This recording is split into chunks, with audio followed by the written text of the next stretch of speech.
बिस्मिल्लाहिर्रहमानिर्रहीम। अस्सलाम वालेकुम नाज़रीन, आप यूट्यूब चैनल देख रहे हैं। मैं इमरान खान हूँ। चीज़ें आपके सामने रख देता हूँ जो आज की सारी डेवलपमेंट्स हैं। उसमें एक तो ये है कि इमरान खान साहब ने, जो साबिक़ वज़ीर-ए-आज़म पाकिस्तान है, उन्होंने चिश्तिया में एक जलसा किया है और जलसे वो स्टेडियम्स के अंदर कर रहे हैं। बहुत बड़े बड़े जलसे कर रहे हैं, खुले खुले इलाकों में जलसे कर रहे हैं। मरीम नवाज़ साहिबा भी कल जलसा करेंगी, लेकिन उनका जलसा जो है वो उनके उम्मीदवार के एक डेरे के लॉन के अंदर है। यानी एक डेरा है, उसका लॉन है, उसके अंदर मरीम नवाज़ साहिबा का जलसा है। तो ये फ़र्क है, जब आप अवामी सियासत करते हैं तो फिर इस तरह आप अवाम के अंदर खुल कर जाते हैं, सारी अवाम निकल कर आपके साथ चलती है। लेकिन जब आप सियासत करते हैं शब खून मारने की, रजीम चेंज ऑपरेशन की, साजिश करके हुकूमत में आने की, अक़लियत होने के बावजूद हुकूमत छीनने की, तो फिर आपके साथ यही होता है। और ख़ास तौर पे जब आप हुकूमत बनाने के बाद पब्लिक को रिलीफ देने की बजाय, यानी आपने जब हुकूमत बनाई तो आपने कहा कि आप महंगाई के नाम के ऊपर आ रहे हैं, आप महंगाई कम कर देंगे, बिजली का यूनिट आप 11 रुपये का कर देंगे। वो करने की बजाय 150% के करीब बिजली की कीमत बढ़ा दी है। 150% कम करने की बजाय बढ़ा दी 1.5 गुना, और आधी करनी थी इन्होंने।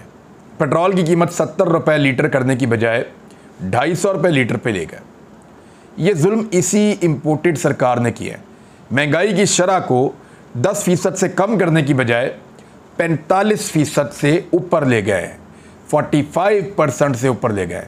ये सारा जुल्म इसी इम्पोर्टेड सरकार ने किया है। गैस की कीमत 45% बढ़ा चुके हैं, 53% मज़ीद बढ़ाने की बातें हो रही हैं।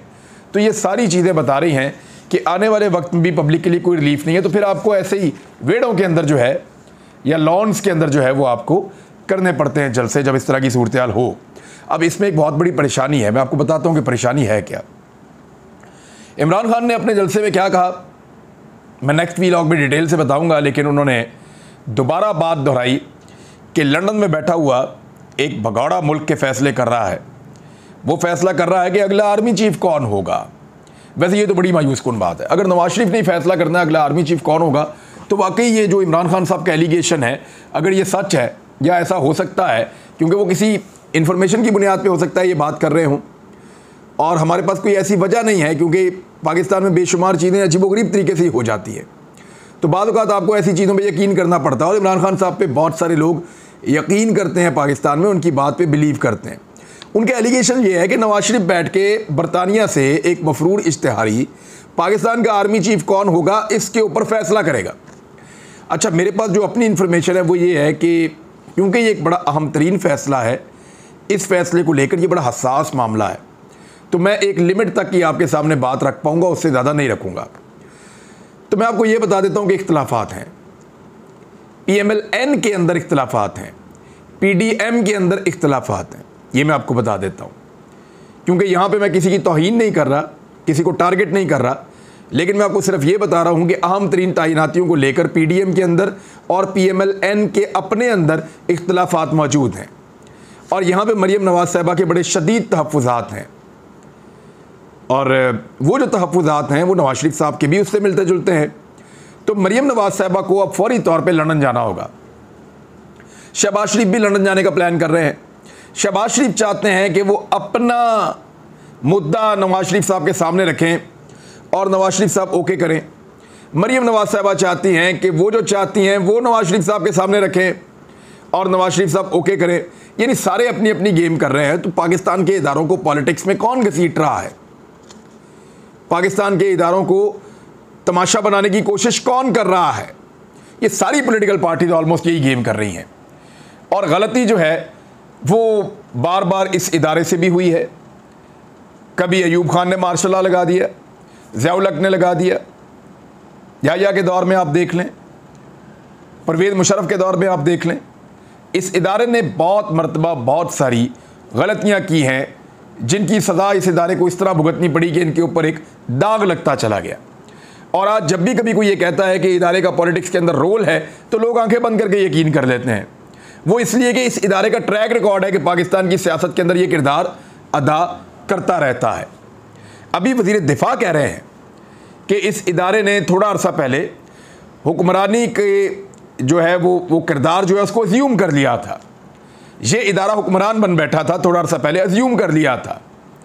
ख्वाजा आसिफ कह रहे हैं, वजीर दिफा है इस वक्त के, अभी इंटरव्यू देते हुए कहा है, तो कहते हैं वो जो तनकीद थी तलत हुसैन साहब से गालिबन वो बात कर रहे थे, तो हम उस वक्त जो इदारे पे तनकीद करते थे ठीक करते थे, क्योंकि इदारा भी लिमिट क्रॉस कर रहा था और इदारे ने कुछ ऐसे इख्तियारात अज्यूम कर लिए थे जो उनके नहीं थे और वो काम कर रहे थे।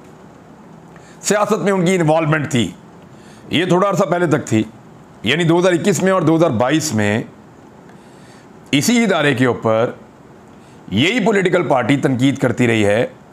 तो अब वो जस्टिफाई कर रहे हैं हम इसलिए करते थे कि ये सियासत में किरदार अदा कर रहे थे, यानी माजी करीब में भी कर रहे थे, और अगर माजी करीब में कर रहे थे तो वही सारे ऑफिसर्स अभी भी मौजूद हैं, तो इसके ऊपर कोई तौहीन क्यों नहीं लगाता, इसके ऊपर कोई ऐसी बात क्यों नहीं करता। तो इमरान खान साहब ने अपना वो एलिगेशन दोहराया है। मैं ARY को मुबारकबाद देना चाहूँगा कि ARY की मकबूलियत बिल्कुल जियो जैसी हो गई है, ख़ास तौर पे सोशल मीडिया के ऊपर। जो वैसे रेटिंग मीटर्स हैं वो तो 2 नंबरी है, मुझे लगता है बहुत कम ही उसका नतीजा ठीक आता है, लेकिन सोशल मीडिया के ऊपर जो रेटिंग आती है वो जेन्युइन है। आपको उसी वक्त पता चल जाता है कौन किसको कितना ज़्यादा देख रहा है और कितने ज़्यादा वक्त तक के लिए देख रहा है। ARY ने अपनी पॉलिसी को बदला और उसकी व्यूअरशिप जो है सोशल मीडिया के ऊपर सेम टाइम में जियो के बिल्कुल करीब आ गई, 19-20 का दोनों का फ़र्क रह गया है। तो ARY को बहुत मुबारक हो, वो 4 गुना आगे थे, 5 गुना आगे थे जियो से, अब वो बिल्कुल जियो के लेवल पे पहुंच गए हैं। बोल जो है वो हैरत अंगेज तौर पे इन दोनों चैनल से 5 गुना से 6 गुना आगे चला गया है। यानी आज जब इनको 5000 बंदा देख रहा था मिसाल के तौर पे, 6000 बंदा देख रहा था मिसाल के तौर पे, तो बोल टीवी को 30,000 से ज़ायद लोग देख रहे थे उस वक्त। हमारा एक अपना ये YouTube चैनल है जिसके ऊपर आप ये वीडियो देख रहे हैं, इसके ऊपर उस वक्त बहुत बड़ी तादाद में लोग इमरान खान साहब की तकरीर को लाइव सुन रहे थे। लाखों की तादाद में लोग उसको सुनते हैं जब रिकॉर्डेड वहाँ पे पड़ी होती है। हालांकि 50-50 मिनट की 1-1 घंटे की तकरीर होती है, 2-2, 3-3, 4-4 लाख लोग उसको वहाँ पे सुनते हैं, बाकी प्लेटफॉर्म्स के ऊपर अलग सुनते हैं। तो ये PTI का जो अपना प्लेटफॉर्म है उसके ऊपर भी 50% जियो और ARY से ज़्यादा लोग, 50 से 60% ज़्यादा लोग वो पाकिस्तान तहरीक इंसाफ के अपने YouTube चैनल के ऊपर इमरान खान साहब को सुन रहे थे। चिश्तिया ने भी हक अदा कर दिया है, लोग बहुत बड़ी तादाद में आए, बहुत बड़ा हुजूम वहाँ पे पहुँचा, बहुत बड़ी तादाद के अंदर लोगों ने जो है वो वहाँ पे हिस्सा लिया इस जलसे के अंदर, और ऐसा लगता है कि ये सीट भी पाकिस्तान तहरीक इंसाफ अब जीत गई है। और इसके बारे में एक परेशानी है PMLN के अंदर। वो परेशानी क्या है पहले मेरे ख्याल में आपको वो बता देते हैं, बाकी चीज़ों के ऊपर हम बाद में बात करेंगे। परेशानी ये है कि कुछ हलकों में इलेक्शन होने जा रहे हैं, ज़िमनी इलेक्शन, और अब बजाय इसके कि पार्टी अपने उम्मीदवारों से कहे कि तुम जोर लगाओ, उम्मीदवार पार्टी को कह रहे हैं कि केड़ा टिकट सानू दे देता है, कोई जोर ही नहीं लग रहा, बल्कि जोर आप लोग लगाए। एक दौर था कि पार्टी सिर्फ शेर का निशान देती थी और वो कहती थी जाओ इलेक्शन लड़ लो, उम्मीदवार मुड़ के भी नहीं देखता था, इलेक्शन जीत के आ जाता था। अब सूरत हाल ये है कि उम्मीदवार कह रहा है कि इधर आके जोर लगाओ, कोशिश करो, मैं इलेक्शन नहीं जीत पा रहा। अब कौमी असम्बली के हल्का NA 157 में ज़िमनी इंतखाब 11 सितंबर को है। ये जो अब 11 सितंबर आ रही है, आज 7 है, और 11 सितंबर को 4 दिन के बाद मुल्तान के अंदर NA 157 पे इलेक्शन है ज़िमनी। NA 108 फैसलाबाद और NA 118 ननकाना साहब, इसके ऊपर जो इलेक्शन है वो है 25 सितंबर पे। ये पंजाब की बात मैं आपको कर रहा हूँ जहाँ से नून लीग के लोग इलेक्शन लड़ रहे हैं। PP 241 बहावल नगर के हलकों में 11 सितंबर को ज़िमनी इंतखाब है, जबकि PP 209 खानेवाल में 2 अक्टूबर को ज़िमनी इंतखाब है। अच्छा, 6 कौमी और सूबाई असम्बलियों के ऊपर यहाँ पे इलेक्शन हो रहे हैं मजमूई तौर पे। कौमी और सूबाई असम्बलियों की 6 नशिस्तों के ऊपर पंजाब में इलेक्शन हो रहे हैं। मुकाबला एक्चुअली नून लीग कर रही है। सूरत हाल इतनी बुरी है कि उनके उम्मीदवार इस बात पे नाराज़ हैं कि उनकी पार्टी की क़यादत उनके इलाकों में आकर बड़े जलसे और रैलियां करने में मुकम्मल तौर पे नाकाम रही है। पंजाब असम्बली के जो ज़िमनी इंतखाबात हुए हैं उनमें 16 नशिस्तों के ऊपर बदतरीन शिकस्त हुई है PDM को, या आप कहें नून लीग को, तो वो ज़्यादा सादा हो जाएगा और बेहतर हो जाएगा।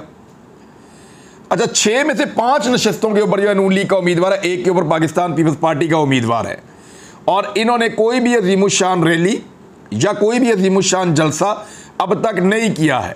ये इंतखाबात नून लीग हार जाएगी। 3 इंतखाबात 11 तारीख को हो रहे हैं, 2 MNA के इंतखाबात 25 सितंबर को हो रहे हैं, जब 9 हलकों पे इमरान खान साहब ने इलेक्शन लड़ना है, और 1 इंतखाब 2 अक्टूबर को हो रहा है। इस तरह पंजाब में 6 इंतखाबात अगले 1 महीने में होने हैं। अब मामला यह है कि इमरान खान को कैसे बाहर करें। मैं आपको नाम नहीं बताऊंगा, मसला हो जाएगा, लेकिन आपको खबर दे देता हूं, आप खुद ही समझ जाएंगे। ताकतवर लोगों ने, जो बहुत ताकतवर हैं, उन्होंने एक बड़े अच्छे महकमे को बुलाकर उनको कहा कि कुछ भी करें, और ये जो 25 सितंबर को 9 हलकों में इलेक्शन होने जा रहा है ना, इसको मुलतवी कर दें। ये इलेक्शन 25 सितंबर को नहीं होना चाहिए, इसको रोकें किसी तरह। अच्छा, रोकने से पहले तमाम ट्राइयां कर ली गई हैं कि इमरान खान 9 हलकों में किसी तरह उसको शिकस्त दे दी जाए। जब सारे सर्वेज आ गए, सारी रिपोर्टें आ गई, हर चीज़ चेक हो गई, तो पता चला कि इमरान खान को शिकस्त देना मुमकिन नहीं है, वो नाकाबिले शिकस्त है इन 9 हलकों में। चाहे खैबर पख्तूनख्वा के 4 हों, पंजाब के 2 हों, और सिंध के 3 हों, वो भी कराची के अंदर, तो इमरान खान नाकाबिले शिकस्त है। वो ये तीनों सीटें बड़े आराम से कराची से, 2 पंजाब से और 4 खैबर पख्तूनख्वा से जीत जाएगा, ये उनको लगता है। मजे की बात यह है कि किसी भी पार्टी का सरबराह इमरान खान के मुकाबले में इलेक्शन लड़ने नहीं आया। फजल रहमान ने जुर्रत नहीं की, बाकी जमातों ने जुर्रत नहीं की, कोई जमात का लीडर इमरान खान के मुकाबले में या उसके ख़ानदान का कोई बंदा इमरान खान के मुकाबले में नहीं उतरा कि वो चैलेंज करे कि मैं तुम्हें इलेक्शन हराता हूं। कोई नहीं उतरा। तो अब इमरान खान साहब को जो है वो कोशिश की जा रही है कि टेक्निकली इस इलेक्शन को ही रोक दिया जाए, मुलतवी कर दिया जाए, लेकिन बहाना कोई नहीं मिल रहा। ये कहा गया कि जनाब आप ऐसा कर लें कि सैलाब की वजह से रुक गया है, तो जवाब ये आता है कि जी सैलाब की वजह से कैसे रुक सकता है, सैलाब तो उन 9 के 9 हलकों में सैलाब नहीं है। वो 9 के 9 हलके हादसाती तौर पे जिन हलकों में स्पीकर ने बंदे फारिग किए PTI के, उन 9 के 4 सद्दा हो, मर्दान हो, बाकी इलाके हों, ननकाना साहब हो, फैसलाबाद हो, कराची हो, वहाँ पे कहीं पे सैलाब नहीं है इस वक्त। तो सैलाब का बहाना भी नहीं हो सकता, और कोई बहाना मौजूद भी नहीं, तो वहाँ पे तो इलेक्शन अब करवाना पड़ेगा, और इलेक्शन अब वहाँ पे होकर रहेगा। मरियम नवाज साहिबा ने अपना पासपोर्ट मांग लिया है, अदालत के अंदर दोबारा केस लग गया है। जस्टिस जनाब बाकर नजवी साहब ये केस सुनेंगे, 2 रुकनी बेंच होगा। लेकिन मरियम नवाज साहिबा याद रखिएगा सजा याफ्ता मुजरिमा हैं, ये मैं आपके लिए बता रहा हूँ, और ज़मानत पर खसूसी तौर पे जेल से बाहर हैं, और रिकवरी भी नहीं हुई अभी तक। जो पैसा इसके अंदर इन्वॉल्व था वो आज तक पाकिस्तान की गवर्नमेंट को, हुकूमत पाकिस्तान को नहीं मिला। सज़ा उन्हें हो चुकी है, एक्चुअली वो सज़ा काट रही हैं अपने वालिद की तैमाददारी के लिए, वो जेल से बाहर हैं, और उनके वही वालिद 4 हफ्ते का कहकर पाकिस्तान से बाहर गए हैं, अभी तक वापस नहीं आ रहे। तो वादा खिलाफी तो पहले ही हो चुकी है, तो क्या पासपोर्ट अदालत वापस दे लेगी, बड़ा मुश्किल लगता है। लेकिन मजे की बात यह है कि जो मुद्दई हैं इस केस के इदारे, प्रोसिक्यूशन जो है, वो मुझे कोई दिलचस्पी उनकी नज़र नहीं आ रही, और वो खुद भी कोशिश करेंगे, क्योंकि हुकूमत अब वफाक में, वहाँ पे राना सनाउल्लाह साहब हैं, शहबाज शरीफ साहब हैं, तो वो कोशिश करेंगे कि मरियम नवाज को पासपोर्ट मिल जाए। लेकिन एक बड़ी मज़े की बात बताता हूँ, शहबाज शरीफ साहब बुनियादी तौर पे ये नहीं चाहते कि मरियम नवाज साहबा अब बरतानिया जाएं, और वो जाकर शहबाज शरीफ साहब जो नवाज शरीफ साहब से करवाना चाहते हैं उसके ख़िलाफ़ कोई और अप्रूवल लेकर कोई और काम करवा दें। तो मुमकिन है कि इदारों को थोड़ी सी चाबी दी जाए और वो अदालत में प्रॉपर मौक़िफ़ पेश करें और मरियम नवाज को पासपोर्ट ना मिले। लेकिन ज़्यादा इम्कानात यही हैं कि शायद इदारे दिलचस्पी इस सारे मामले में नहीं लेंगे। इमरान खान साहब के जलसे में जो इंटरनेट बंद किया गया था उसका भी पता चल गया है कि इंटरनेट को किस तरीके से बंद किया गया था, और वो सारी तफसीलात आ गई हैं। जो इंटरनेट बंद किया गया था एक्चुअली तो वो यूट्यूब को ब्लॉक कर दिया गया था। ये कैसे ब्लॉक हुई थी, इस पर जो है वो बहुत सारे लोग खदशात का और हैरत का इजहार कर रहे हैं। अब इसमें PTI की जानिब से यूट्यूब को कैसे ब्लॉक किया गया, इस बारे में कुछ दावे किए जा रहे हैं। ये फ़ैसला PTI की जानिब से खुद कर लिया गया, क्योंकि जो उसामा खिलजी साहब हैं वो ये दावा कर रहे हैं कि मेरी ISP से बात हुई है और उन्होंने बताया कि उन्हें इस बारे में कोई हिदायत नहीं दी गई। ISPs का मतलब है इंटरनेट सर्विस प्रोवाइडर्स, ISPs।